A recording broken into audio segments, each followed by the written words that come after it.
తెలంగాణ ప్రజలకు శుభవార్త.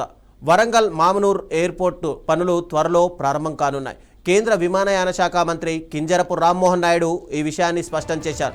సీఎం రేవంత్ రెడ్డి విజ్ఞప్తి మేరకు 2028 జూన్ 2 నాటికి పనులు పూర్తి చేయాలని లక్ష్యంగా పెట్టుకున్నామని ఆయన తెలిపారు.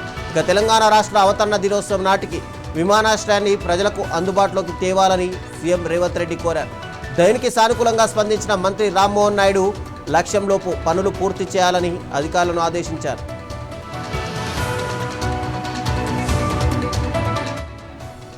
తెలంగాణలో మరిన్ని విమానాశ్రయాల అవసరం ఉందని కేంద్ర మంత్రి అభిప్రాయపడ్డారు.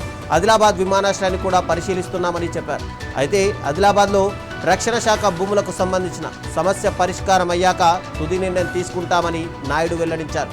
ఇక వరంగల్ ఆదిలాబాద్ విమానాశ్రయాల నిర్మాణానికి తమ శాఖ నుంచి పూర్తి మద్దతు ఉంటుందని ఆయన హామీ ఇచ్చారు.